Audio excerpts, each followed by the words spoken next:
Hoy vamos a iniciar el curso de epidemiología médica que forma parte de una línea longitudinal que arranca con bioestadística y sigue en séptimo con salud pública, después salud ocupacional y gerencia de servicios de salud.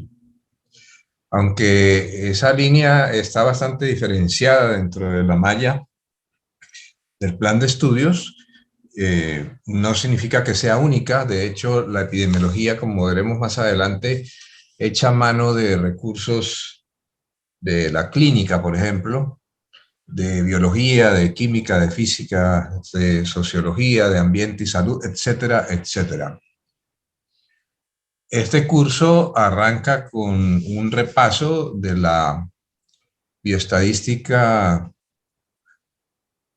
descriptiva, el análisis univariado, algo de estadística inferencial con la tabla de 2×2, el análisis bivariado, pero desde luego deja por fuera algunos otros elementos que ya son campo de los especialistas, que tienen que ver con la regresión lineal, la regresión múltiple, el metaanálisis, etcétera. El curso incluye, además de este repaso al que le dedicaremos unas 3 sesiones, elementos conceptuales básicos, modelos explicativos y paradigmas básicos, conceptos de riesgo, teoría de la causalidad, conceptos de endemia, epidemia y pandemia, que con el COVID-19 van a ser mucho más fáciles de comprender. Investigación de brotes, y a partir de la investigación de brotes se entra al estudio de los diseños epidemiológicos básicos, los diseños de investigación, algunos de los cuales ustedes podrán usar también en las asignaturas de electiva de investigación para su trabajo de grado. Sin embargo, por ser un curso básico de medicina general, haremos énfasis en los estudios de corte transversal y los estudios de casos y controles.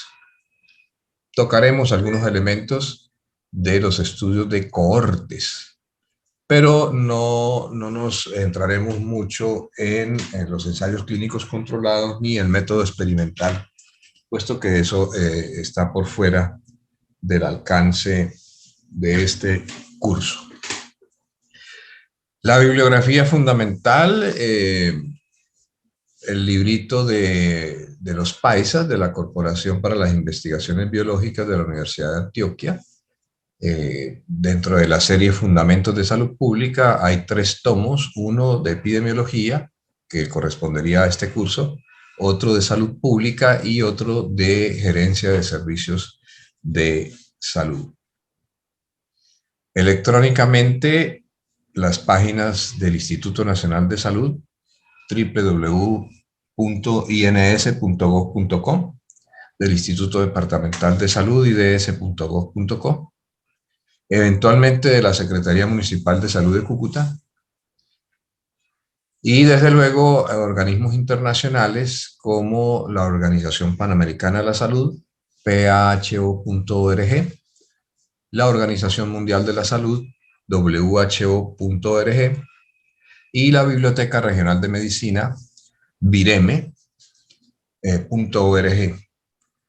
Cualquiera de estos 3 últimos, seguramente ustedes lo encontrarán en idioma inglés o portugués, pero se puede traducir fácilmente al español porque el español es uno de los idiomas oficiales de esta holding, llamémoslo así, de entidades, de instituciones de salud pública.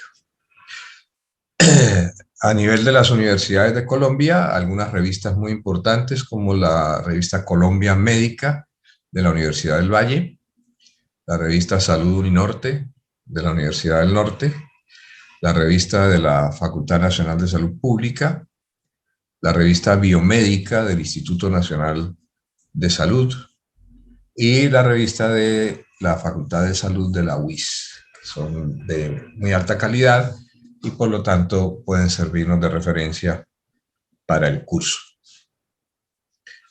Los exámenes son sujetos a un calendario académico que ustedes conocen.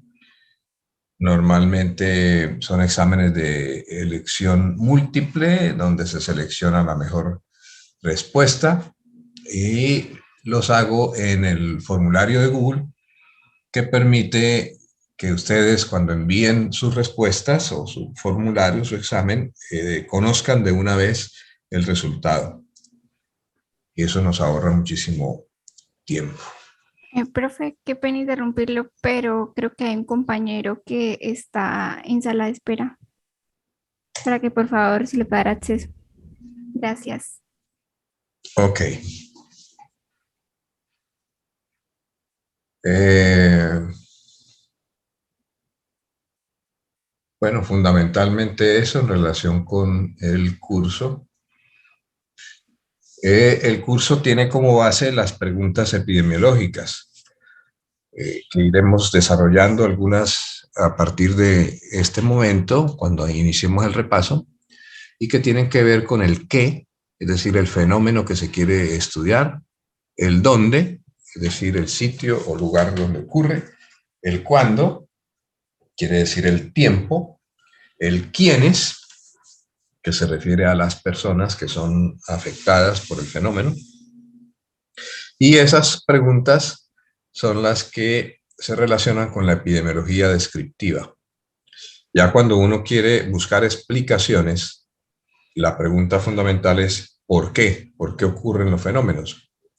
Y entonces caemos en el campo de la epidemiología analítica. Veremos más adelante que la epidemiología analítica puede tener o utilizar un método observacional, pero también el método experimental. Cuando ya uno ha resuelto el porqué del fenómeno, entonces seguidamente tendrá que preguntarse qué tipo de intervención se puede hacer frente al fenómeno. Y entramos al campo propiamente dicho de la salud pública. Y cuando uno sabe cuál o qué tipo de intervención puede hacer frente al fenómeno, el siguiente paso sería cuáles son los resultados que se han obtenido o que se obtendrán. Y dependiendo de eso, uno cierra el círculo y vuelve a iniciar con un nuevo fenómeno o con el mismo fenómeno en caso de que haya sufrido algún tipo de variación.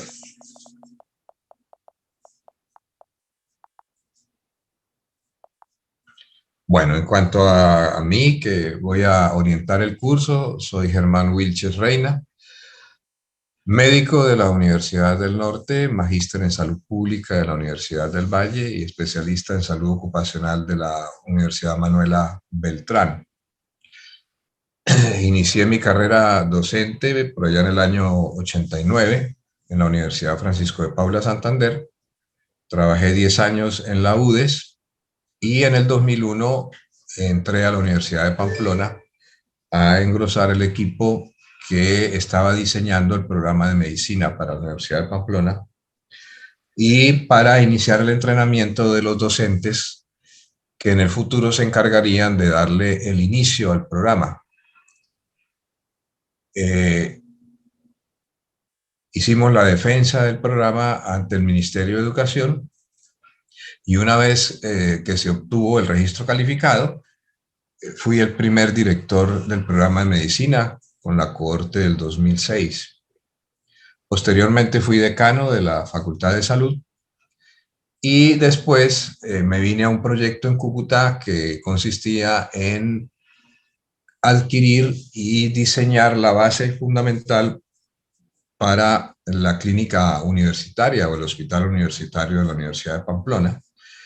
Desafortunadamente, algunos intereses administrativos distintos y algunos intereses políticos echaron por la borda esa idea original y de allí solamente ha quedado la estructura, la edificación, que ha sido arrendada a una empresa particular que atiende a los maestros de la región. Sin embargo, sigue siendo un sueño el poder contar con un hospital universitario propio y es posible que en un futuro se pueda dar. Mientras eso se da, pues la mayor parte de las prácticas o el sitio más importante de prácticas de ustedes seguirá siendo el Hospital Erasmo Meos y desde luego en el primer nivel el Instituto Municipal de Salud. Yo me dedico a hacer consulta de salud ocupacional, trabajo en eso todo el día, todos los días, y en las tardes, a las 6, arranco mis clases.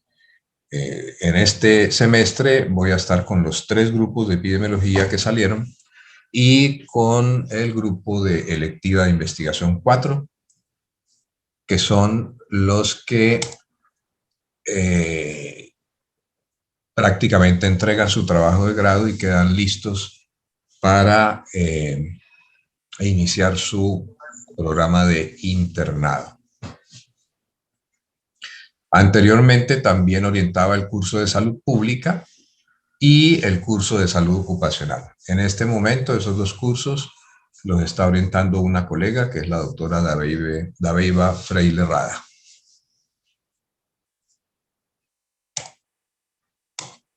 ¿Alguna pregunta hasta ahí?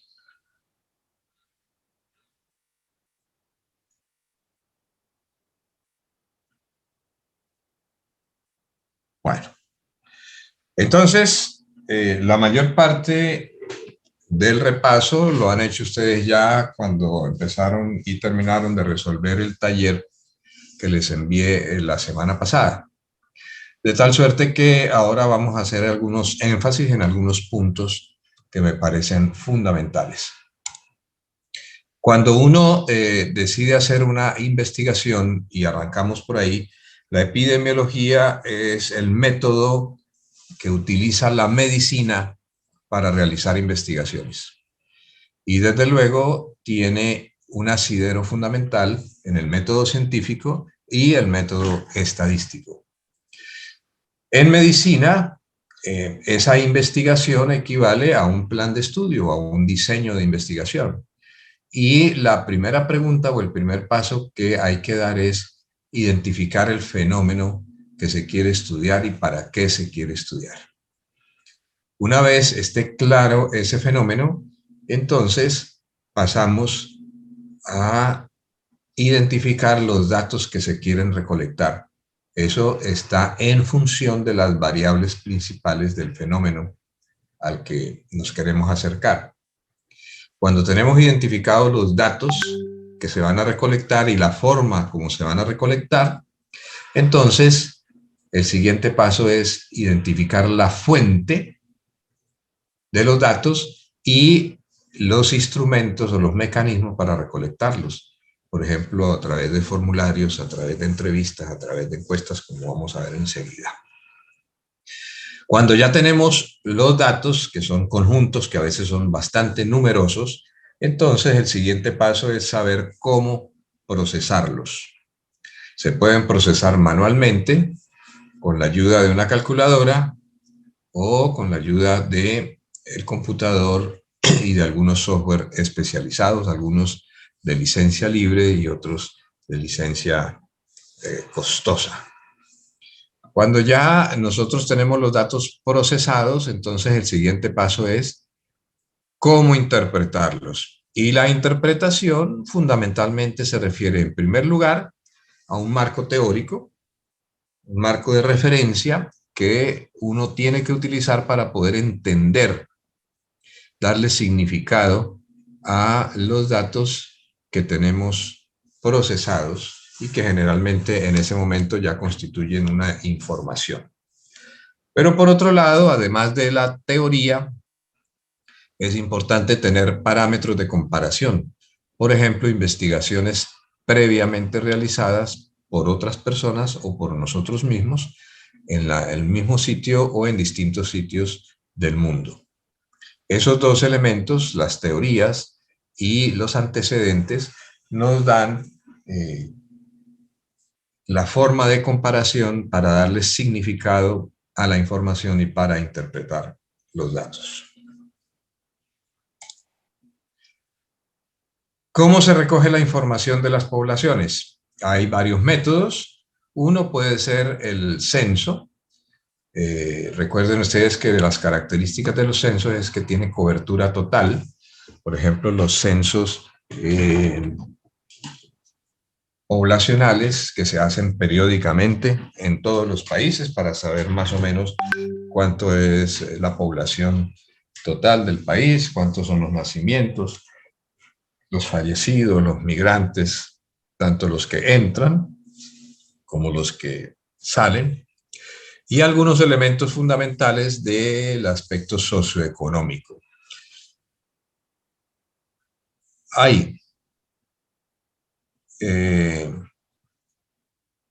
¿Y Ley vio ese mensaje?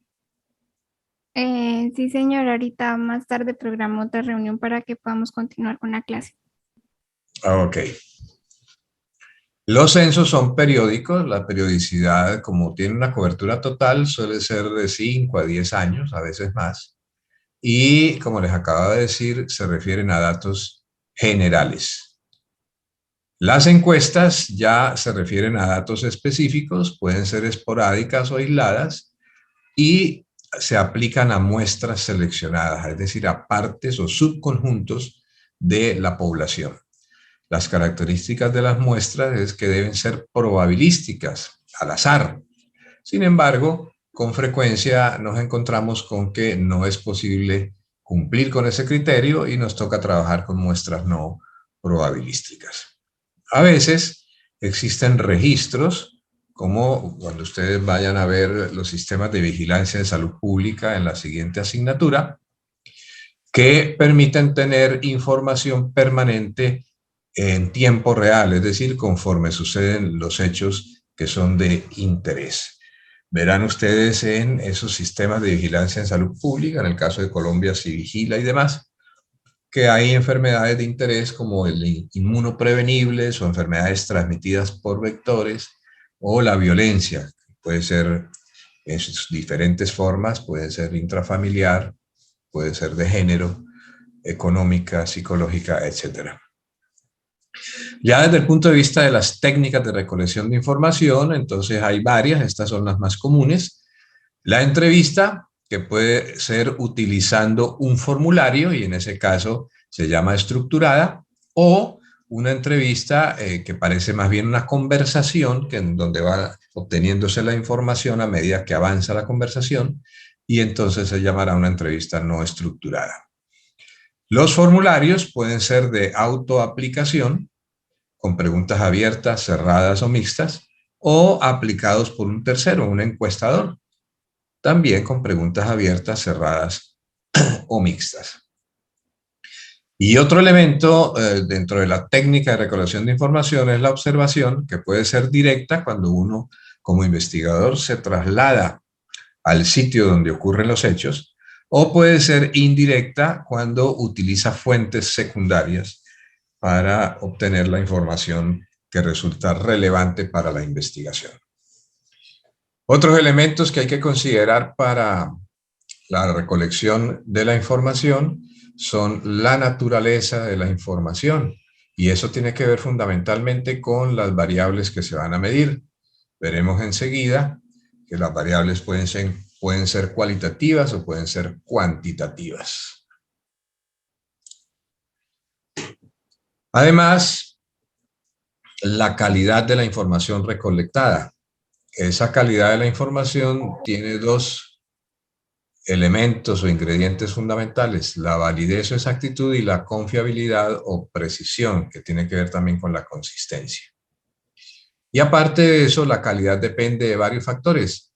Por ejemplo, de la variedad biológica del fenómeno que se está estudiando, de los instrumentos que se utilicen para medir el fenómeno, y desde luego de los sesgos que pueda tener quien hace la investigación, es decir, el observador.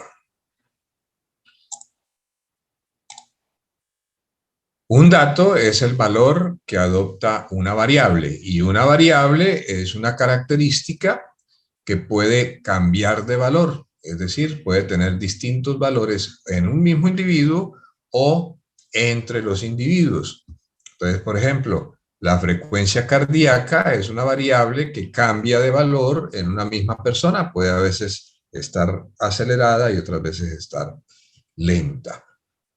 Y hay variables, como por ejemplo el color de los ojos, que pueden cambiar a veces en un mismo individuo, que es cosa muy rara, de que se observan ciertas mutaciones, o que es diferente entre los distintos individuos.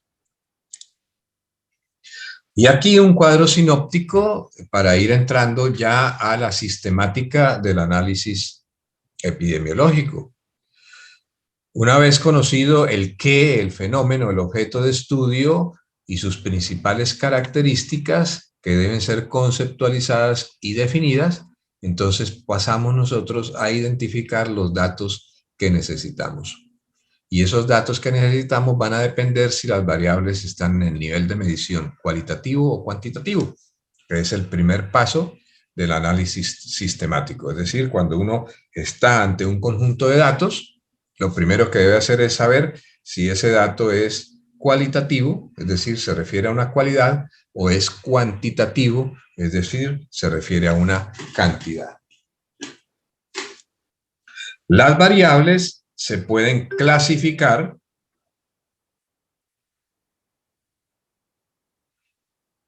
de distintas maneras dependiendo de la disciplina que las está observando, pero veremos más adelante que esto es, como toda clasificación, una forma como de entender las cosas, porque al final no es fácil hacer la diferenciación propiamente dicha. Si vemos las variables desde el punto de vista de la estadística, entonces pueden ser cualitativas o cuantitativas. Si son cuantitativas, pueden ser discretas cuando no admiten valores intermedios o continuas cuando admiten múltiples valores intermedios. Si vemos las variables desde el punto de vista epidemiológico, entonces las principales variables o la principal forma de agrupación de las variables son en términos del tiempo, es decir, el cuándo, la persona, quién o quiénes, y el lugar, dónde. Pero si estamos viendo las variables desde el punto de vista de la investigación, entonces las variables pueden ser independientes, es decir, las que corresponden a factores de riesgo o causas de, y dependientes, que corresponden al fenómeno, al objeto de estudio que se quiere investigar. Sin embargo, hay que tener cuidado porque es posible que aparezcan unas variables que confunden y que justamente se llaman variables de confusión. Y veremos algunos ejemplos de esto un poco más adelante. Las variables se deben categorizar. Para eso, entonces deben ser exhaustivas, es decir, que tengan la mayor cantidad de información posible. Excluyentes, es decir, que no haya grises o tonos medios, sino que sean correctas o incorrectas, verdaderas o falsas, blancas o negras. Y generalmente utilizar en lo posible un solo criterio de clasificación que sea discriminante. Eso nos lleva a saber cuál es el nivel de medición de las variables. Y aquí entonces ese nivel de medición, como mencionábamos acá arriba, puede ser uno de dos, cualitativo o cuantitativo. Primer paso para la sistemática del análisis epidemiológico. Segundo paso es el tipo de escala. Y tenemos 4 tipos de escala. 2 para el nivel cualitativo, que son la escala nominal y la escala ordinal, y 2 para el nivel cuantitativo, que son la escala de intervalo y la escala de razón. Como su nombre lo indica, la escala nominal simplemente nomina, nombra.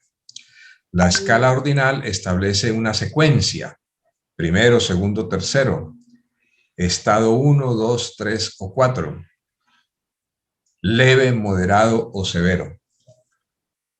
Mientras que la escala de intervalo no nos permite saber un valor exacto, preciso, sino un rango de valores en donde está un límite inferior y un límite superior. Pero además, ese intervalo puede tener un cero convencional, es decir, que el cero puede estar en distintos niveles y en este caso el ejemplo más común es la temperatura. Es distinto el cero en los grados centígrados, es distinto el cero en los grados Fahrenheit y es distinto el cero en los grados Kelvin. Pero aparte de eso, como es un cero convencional,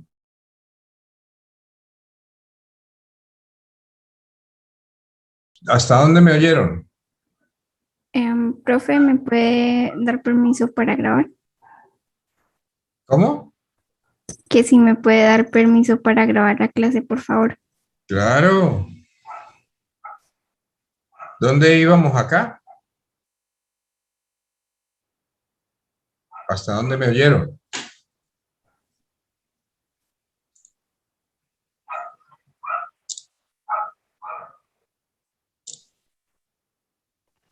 En escalas de medición. Acá, tipo de escala. Sí, señor. ¿Pero avancé o iba a empezar?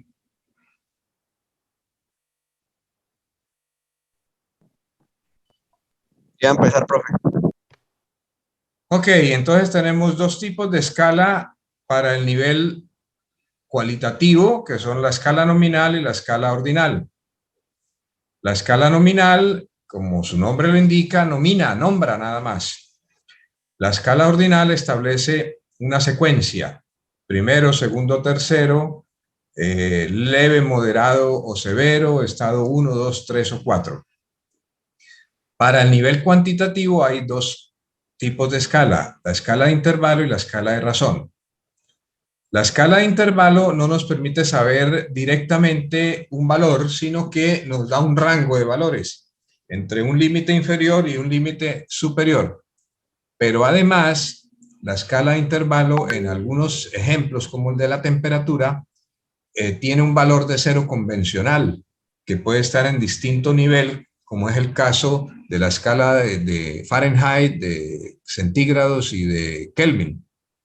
Pero aparte de eso, y siguiendo con el mismo ejemplo de la temperatura, ese cero, como es convencional, puede tener valores por encima de cero o por debajo de cero.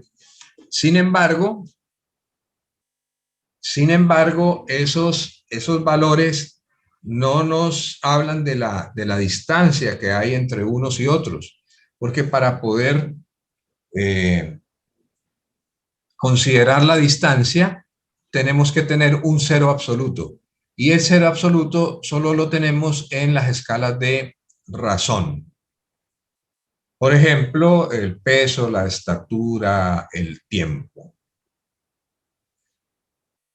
Estas escalas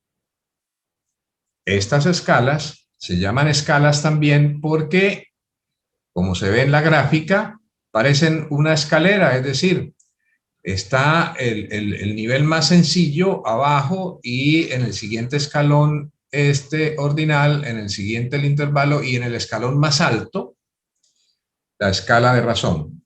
Es importante considerar esto porque dependiendo de la forma como uno haga la pregunta para obtener el dato, por ejemplo en una encuesta, uno se puede quedar en el nivel nominal y no puede ascender a los otros niveles, es decir, se pierde información. Mientras que si estamos ante una escala, ante una variable que permita la escala de razón, es preferible hacer la pregunta para obtener el dato preciso, porque teniendo el dato preciso es posible volverla intervalo, ordinal o nominal, como veremos un poquitico más adelante con algunos ejemplos. Ya esto lo vimos. Otra forma de ver lo que hemos hablado hasta ahora, entonces están los tipos de variables que pueden estar a nivel cuantitativo, perdón, esto aquí está mal, a nivel cualitativo, que pueden ser nominal y ordinal, o a nivel cuantitativo, que pueden ser discretas o continuas. Y aparte de eso, una vez que nosotros conozcamos el tipo de escala, que es el segundo paso, el tercer paso significa ordenar los datos y el cuarto paso significa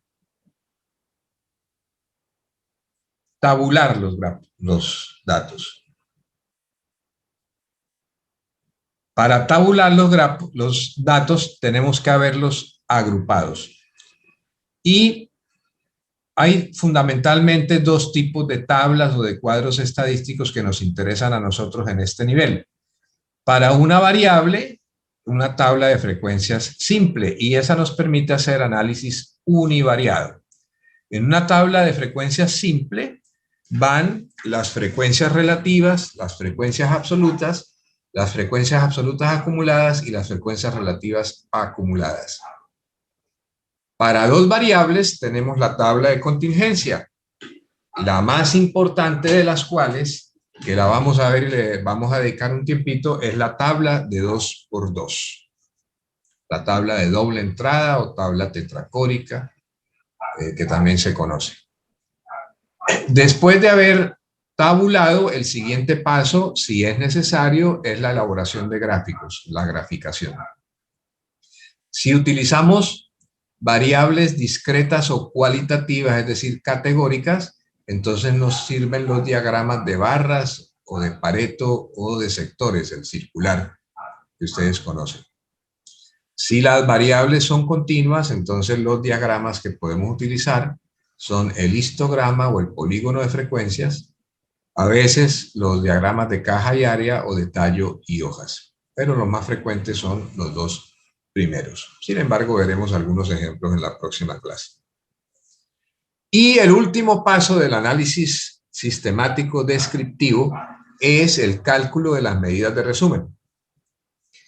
Las medidas de resumen son fundamentalmente dos: las medidas de tendencia central, como la media, la mediana y la moda, y las medidas de dispersión, como la varianza, la desviación estándar o típica, el rango, los cuantiles y el coeficiente de variación. Estas otras medidas de simetría y apuntamiento se refiere a la forma de la distribución. Algunas formas, como por ejemplo la forma de la curva normal o campana de Gauss, que miraremos algunas características de ella también un poquito más adelante. Aquí hay un ejemplo de tabla con algunos de los componentes obligatorios. No están todos, lamentablemente. Veremos algún ejemplo mejor construido que este. Tenemos acá arriba el título, que no debe faltar.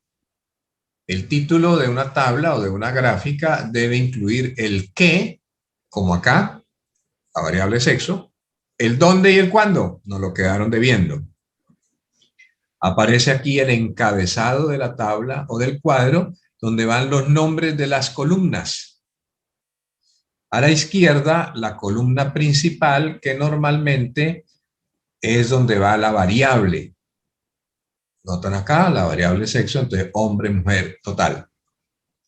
Y aparece la frecuencia absoluta, los números absolutos, la frecuencia relativa, que simplemente se obtiene de dividir cada dato por el total, multiplicándolo por 100 para volverlo porcentaje.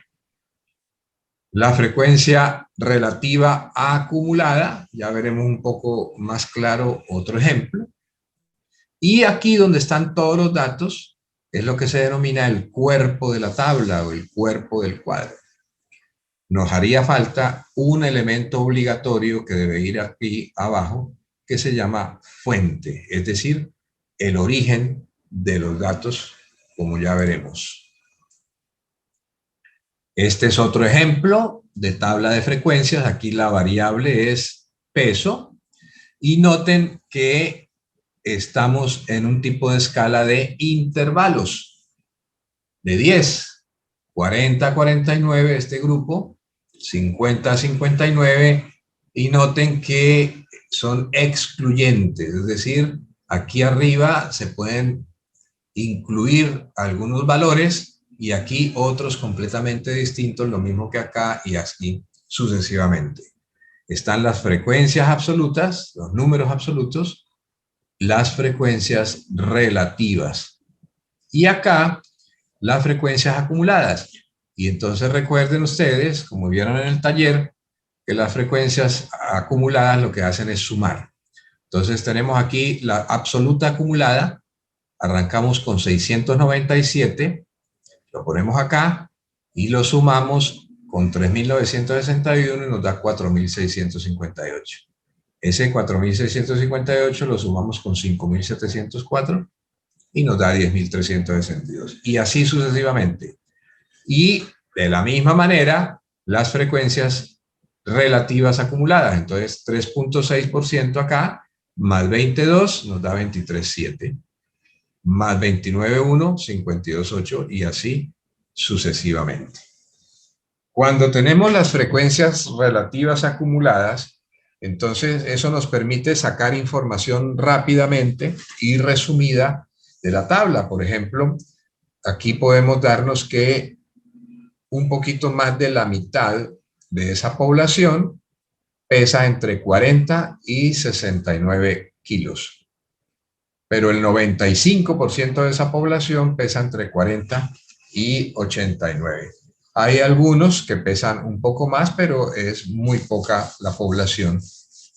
Y hay algunos pocos que también pesan menos. Entonces, cuando uno ve que el grueso de la población se acumula en el centro, se puede imaginar la gráfica de la curva normal, porque muchas de las variables epidemiológicas, muchas de las variables biológicas y muchas de las variables médicas, clínicas, se distribuyen normalmente, es decir, con la figura de la campana de Gauss. Aquí tenemos ya una tabla con los requisitos mejor establecidos. Entonces noten el título, distribución por sexo y edad, ese es el qué, ¿no es cierto?, de tuberculosis, declarados en la ciudad, el dónde, durante 1997, el cuándo. Aquí en el encabezado están los títulos de las columnas y aquí en la columna principal el sexo, hombres y mujeres. La mayoría de los datos están en frecuencias absolutas, pero algunos están en frecuencias relativas. Y aparece además del cuerpo de la tabla la fuente, en este caso el Departamento de Estadísticas de la ciudad X. Esta fuente es muy importante, por un lado, porque uno debe ser honesto con la información y debe decir si la obtuvo de otro o de otros, debe mencionarlos. Y si la información la calculó uno mismo, entonces es bueno poner el nombre de los autores ahí, también para evitar que alguien se apropie indebidamente de la información. Acá tenemos una tabla, noten el título, noten el encabezado y noten las columnas. Traten de interpretar esos datos y me cuentan.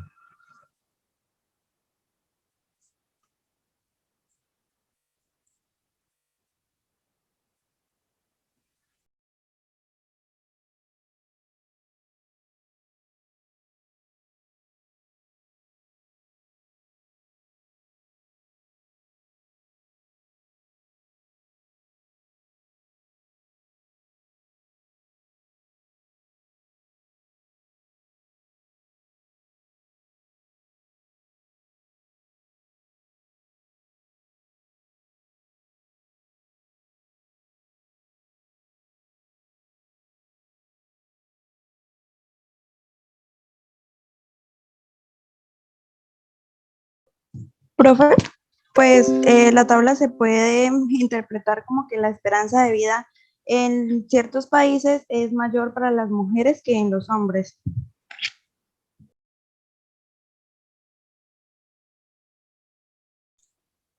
¿Alguna información adicional?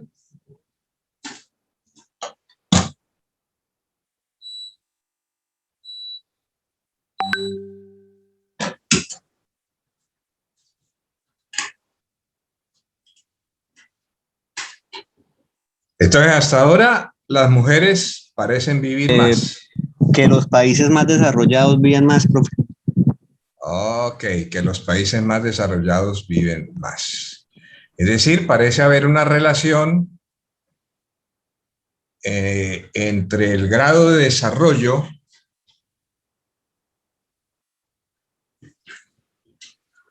del país y la esperanza de vida.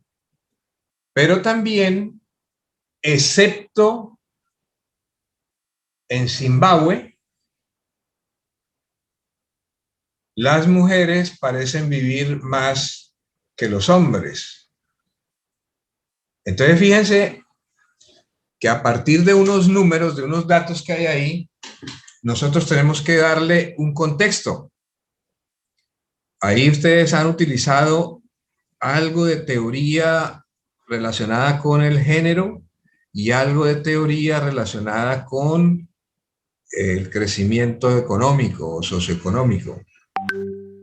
Y al hacer la comparación de lo que estamos viendo con eso que está en la cabeza de ustedes, empezamos a darle un significado a los datos. Los estamos convirtiendo en información útil para tomar decisiones. Entonces, el cuento no es solamente los números. El cuento es que, además de los números, uno tiene que tener elementos teóricos y elementos de comparación para poder interpretar la información. No se les olvide eso.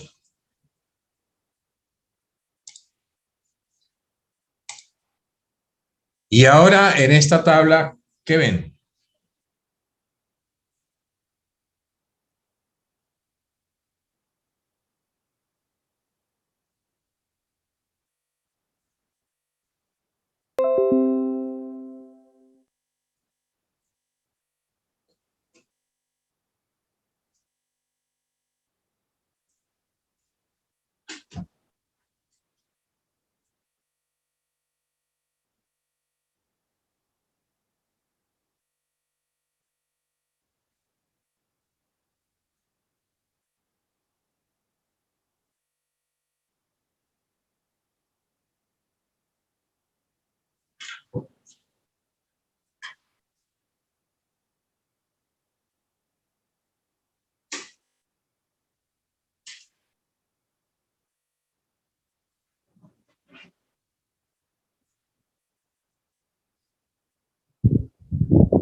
¿Aló, aló? Profe, pues de pronto podríamos pues ver la implicación social de enfermedades con potencial discapacitante. Bien. Entonces, fíjense que las tablas o los cuadros no necesariamente tienen que tener números. En este caso, también tienen conceptos. Noten ustedes aquí dos tipos de enfermedades, la poliomielitis. ¿Qué significa polio?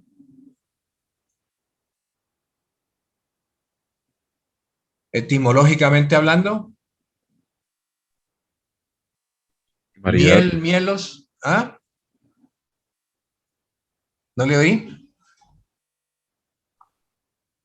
O sea, cuando hablamos de, pues, poli, hablamos de una variedad, de un, pues sí. Y de pronto, en esa mano, pues trae de una Variedad, vez. una patrulla.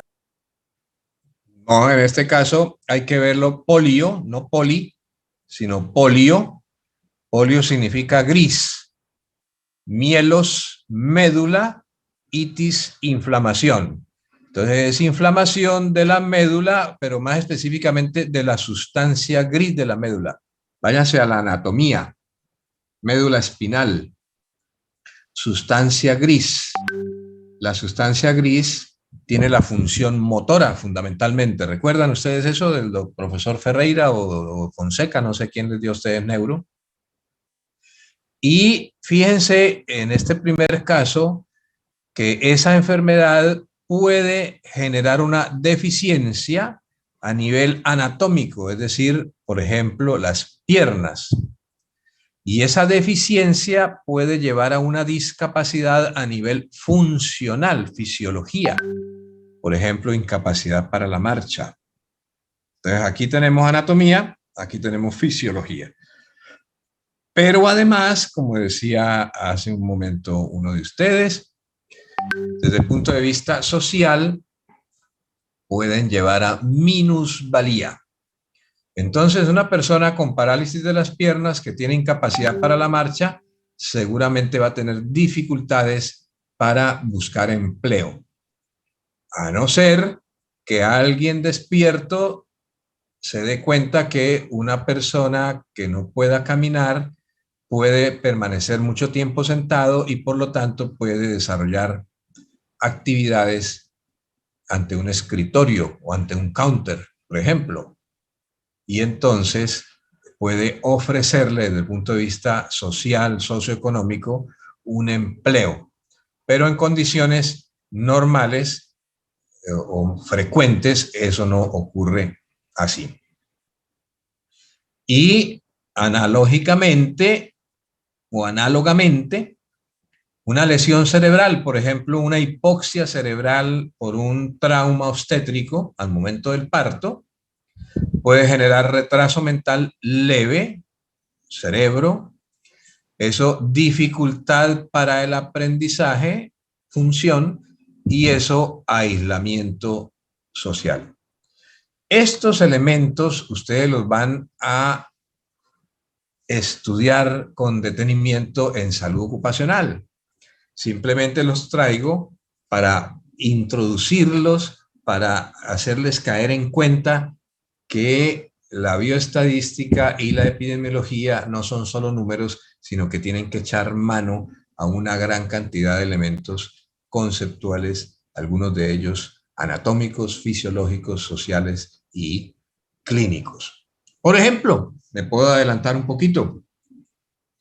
El valor de los miembros, el valor fisiológico y anatómico de un organismo humano se puede catalogar, se puede medir a través de un sistema que se llama baremo. Existe en los distintos países con algunas pequeñas modificaciones.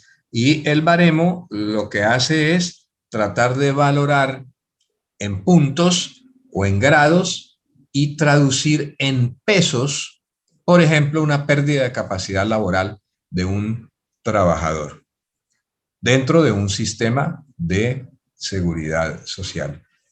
Y así le permite a uno entender, por ejemplo, que las piernas de James Rodríguez deben estar aseguradas por un valor altísimo, porque James Rodríguez trabaja con sus piernas. Su sustento depende de sus piernas, no tanto de sus manos o de su cabeza, pero eminentemente de sus piernas. El día que James Rodríguez se lesiona gravemente, es posible que pierda su empleo y deje de trabajar con las consecuencias que eso podría traer. Otro ejemplo que es bastante curioso y típico es, por ejemplo, qué valor se le puede asignar al dedo quinto de la mano de un minero comparado con el mismo dedo de las manos de un pianista. ¿Cuál de los dedos es más valioso? ¿El del minero o el del pianista?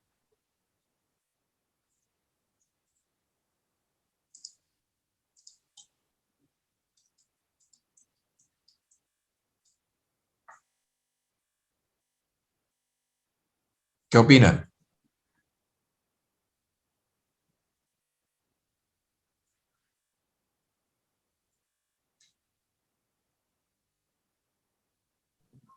El del pianista, profe. ¿Por qué? porque necesita los dedos para el trabajo de él. Necesita todos los dedos. Un pianista, si pierde el dedo 5 de cualquiera de sus manos, podría perder su trabajo. Mientras que un minero, si pierde el dedo 5, normalmente no le pasa casi nada, porque su trabajo no implica movimientos finos. Fundamentalmente su trabajo tiene que ver con la fuerza, con el agarre. Entonces, aunque alguno podría estar tentado a valorarlo de igual manera, en la práctica eso no sucede. Pero no me adelanto más, eso lo van a ver en detalle cuando vean salud ocupacional. Ahora miremos estas gráficas. Aquí hay una ocupación, ustedes identifiquen la ocupación y cuéntenme cuáles son los principales riesgos de esa ocupación.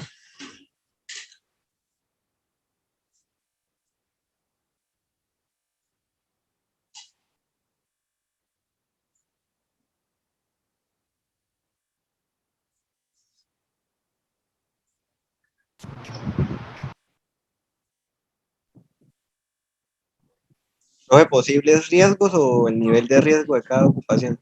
No, los riesgos, posibles riesgos, identificar los riesgos, ¿de qué se tiene que cuidar?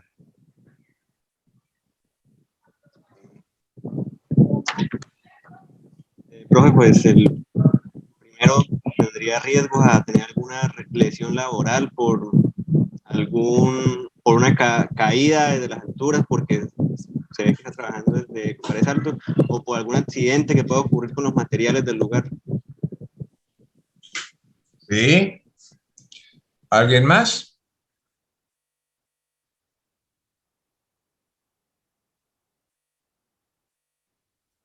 Bueno, en general, lesiones, ¿no? Osteomusculares principalmente, desgarros musculares, caída de propia altura, caída desde las alturas, lesiones en las manos, golpes, contusiones. Muy bien. Ahora miremos el de abajo, el siguiente.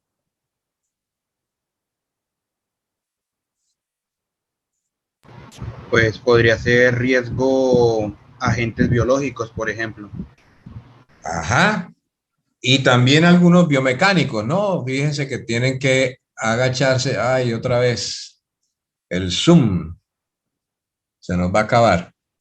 El agacharse genera algunas lesiones o puede generar, pero noten que ustedes aquí identificaron riesgos de trauma fundamentalmente y aquí riesgos biológicos fundamentalmente. Entonces eso me da pie para decirles que cada ocupación tiene riesgos principales y eso es importante ir conociendo para poder actuar sobre eso y veremos un poco más adelante en la cadena epidemiológica cómo es de útil el tema. Y aquí abajo, ¿qué tenemos?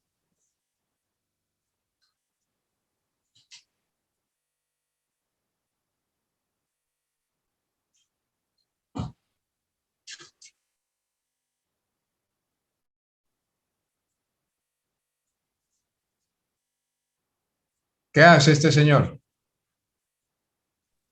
Un modista, profe. ¿Y qué riesgos puede tener? Lesiones en las manos por la máquina de coser, bueno, por las agujas. Normalmente ellos también utilizan tijeras, podrían cortarse con ellas. Y pueden tener alergias al algodón, por ejemplo. Ustedes verán en salud ocupacional que hay algunas alergias graves, no solamente al algodón, sino a otro tipo de sustancias a las que algunas ocupaciones se ven enfrentadas. Y aquí abajo,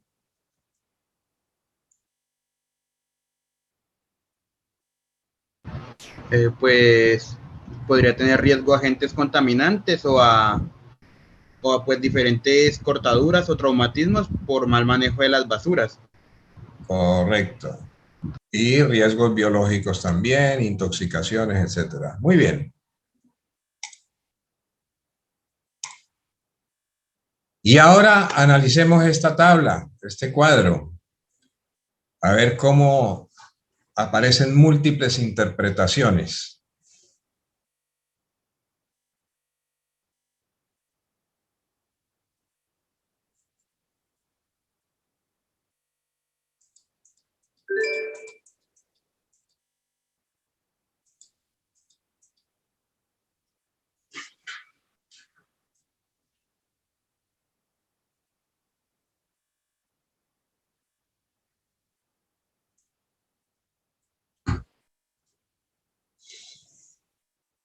¿Qué se les ocurre?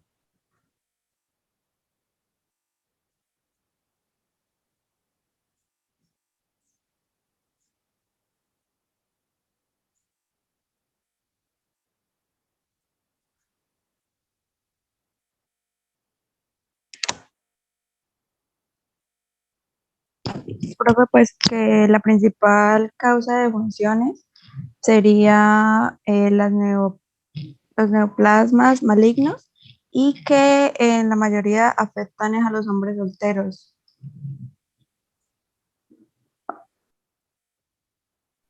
Profe, que tanto las mujeres como los hombres solteros tienen más riesgo a morir por una de estas enfermedades. ¿Y qué podría entonces uno concluir de eso que acaban de decir ustedes hasta ahora? Es mejor casarse. Es un mal necesario, decía mi papá.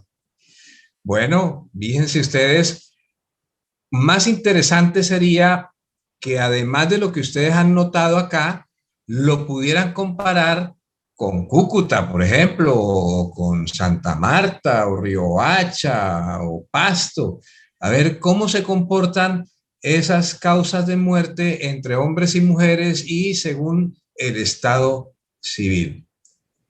Pero sí es claro que se afectan más los solteros y de los solteros se afectan más los hombres. Muy bien.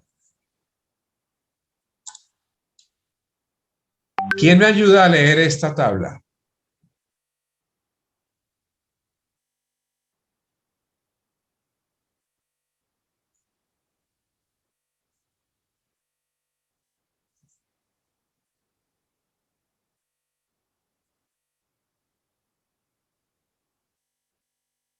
¿Nadie se anima? Bueno, ¿recuerdan cuando les dije hace un rato que la forma de hacer la pregunta era muy importante para determinar la escala? Aquí está el ejemplo, uno de los ejemplos más claros. Si yo en el formulario, en la encuesta, pregunto a la persona si fuma o no fuma, entonces me voy a quedar en la escala nominal. Pero si yo le pregunto a la persona, por ejemplo, si no fuma nada, o si fuma menos de 5 cigarrillos, o menos de 20, o más de 20, entonces yo puedo establecer una escala ordinal, desde la ausencia, el tabaquismo, pasando por el tabaquismo leve, el tabaquismo moderado y el tabaquismo severo. Pero aún así, yo quedo sin saber el dato preciso, es decir, cuántos cigarrillos fuman. Para poder llegar a ese dato, tengo que hacer la pregunta directa. ¿Cuál es la cantidad de cigarrillos que fuman por día? Y ahí recién voy a estar en la escala de razón, la máxima escala dentro de las 4 que hemos revisado hasta ahora. He ahí la importancia entonces de hacer la pregunta correcta para obtener el dato adecuado que nos permita hacer la mayor parte de los cálculos.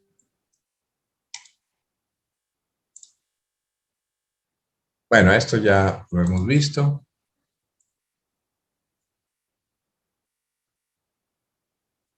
Ya vimos aquí el ejemplo de la utilidad del uso de las frecuencias acumuladas relativas. Ahora, ¿quién me ayuda a interpretar estos resultados? Estos que están resaltados en la segunda columna, en la tercera columna, y en la cuarta columna,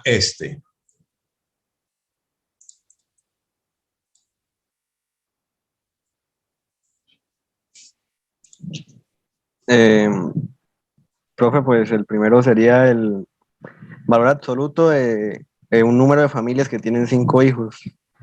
El otro Sí. sería, el siguiente sería la frecuencia relativa o el porcentaje de las familias que tienen solamente un hijo.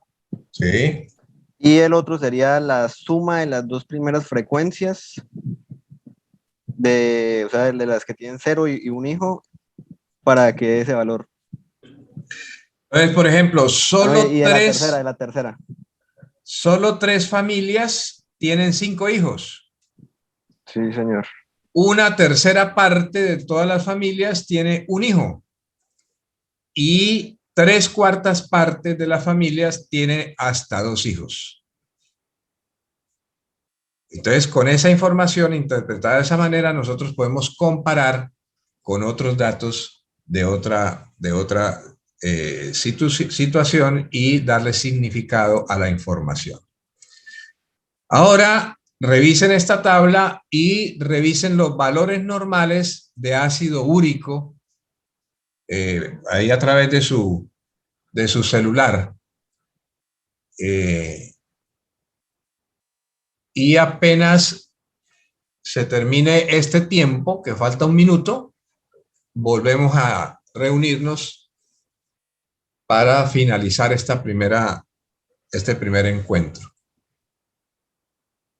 Entonces revisen la tabla y revisen los valores normales en la teoría que ustedes pueden ver en cualquier dato ahí, cualquier dirección de la web.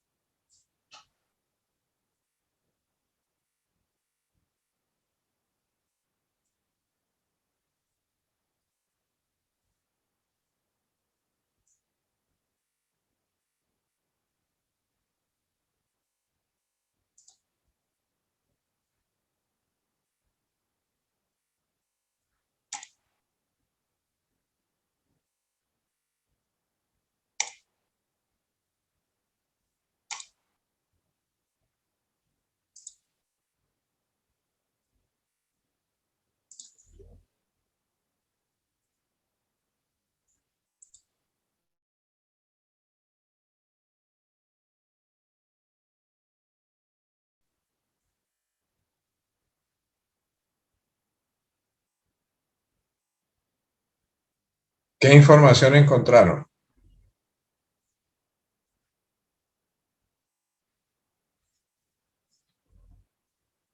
Profe, que los niveles normales de ácido úrico para las mujeres está entre 2,4 a 6 miligramos por decilitro y para los hombres está entre 3,4 y 7 miligramos por decilitro.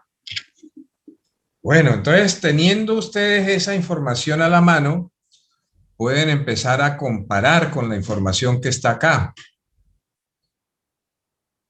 Fíjense, aquí en la población esta X arrancan desde 3 y van hasta 9.9. Pero la inmensa mayoría, el 98%, está entre 3 y 7.9. Quiere decir, de acuerdo con los datos de ustedes, que hay un porcentaje que está por encima, ¿no es cierto?, del valor normal. ¿Como qué porcentaje?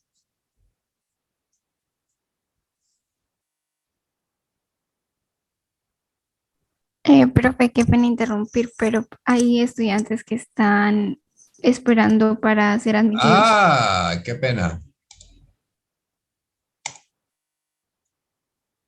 Ahí le di a admitir.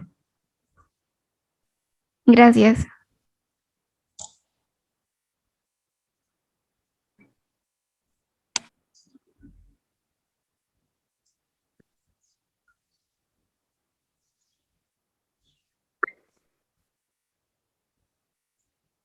Entonces, recuérdeme el dato del valor normal en hombres.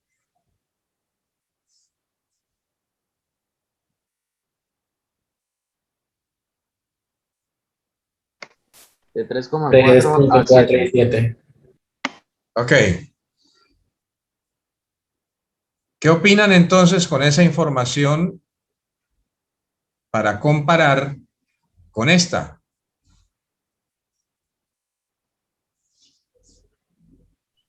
Profe, que el 91.3% de la población se encuentra en el rango normal si son hombres.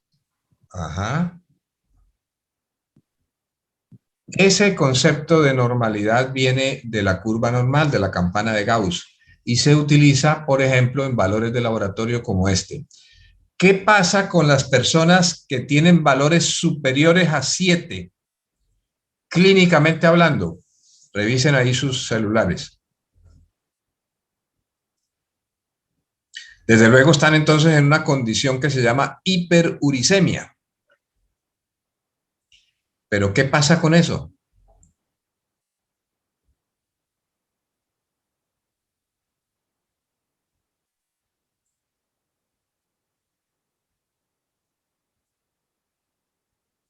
¿Se pueden formar cálculos de renales, profe? Una cosa, ¿qué más?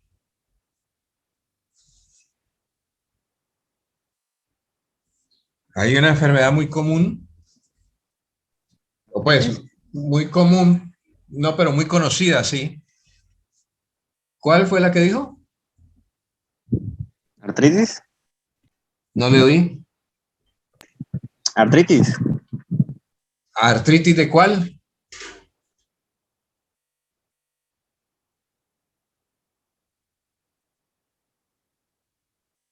¿Reumatoidea será? ¿Sí es la gota reumatoide? Ah, no, reumatoidea no, es gotosa, una artritis gotosa o la gota, que incluye a veces la formación de unas masas en las articulaciones, los codos, por ejemplo, las rodillas, los tobillos, que son supremamente dolorosas. Así como hay valores normales, límites normales para el ácido úrico, así hay para la glicemia, para el colesterol, para los triglicéridos y un sinfín de variables biológicas y clínicas. Y que tienen como base la estadística y la epidemiología. De ahí salen esos valores normales. Veremos un poco más adelante en el curso alguna información adicional sobre esto para la interpretación. Bueno, tarea. Esta es la tarea. Esta tarea va a ser individual. Ustedes le van a aplicar a este conjunto de datos los 7 pasos del análisis descriptivo. Es decir, van a decir cuál es el nivel de medición, el tipo de escala, los van a ordenar, los van a agrupar, los van a tabular, los van a graficar y les van a calcular las medidas de resumen. Y desde luego van a averiguar un poquitico el significado de la albúmina en suero en mujeres. ¿Qué significa eso? Para poder entonces comparar la información de estos datos con la teoría. Y me mandan el resultado de su trabajo al correo dentro de 8 días, como lo hicimos ahora. Pero individual. ¿Alguna pregunta?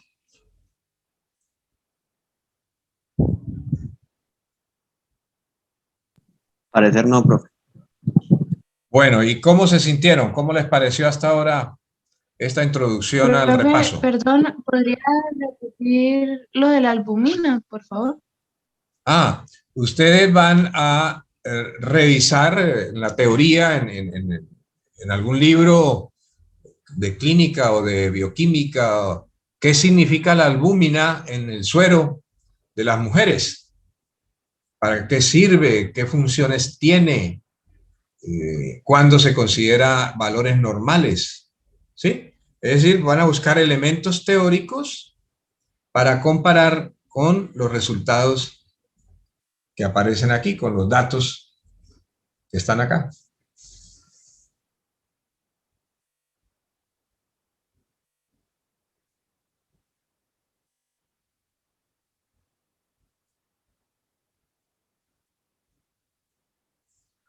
¿Listo?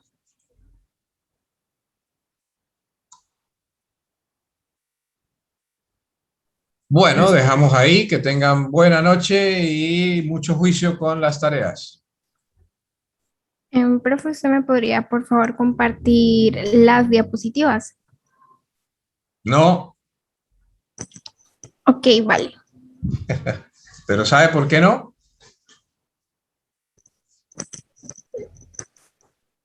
La respuesta está en la otra diapositiva. No. ¿Por qué no las hemos acabado?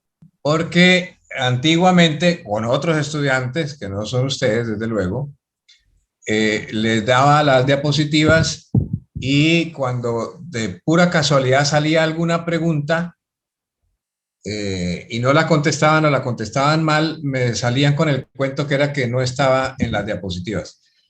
O sea, como que solamente se dedicaban a estudiar la diapositiva y no revisaban los libros, la bibliografía que les sugería. Entonces se quedan cortos. Para evitar esa cortedad, entonces es mejor discutir aquí en la clase, pero que no tengan ustedes eso a la mano porque es una mala tentación.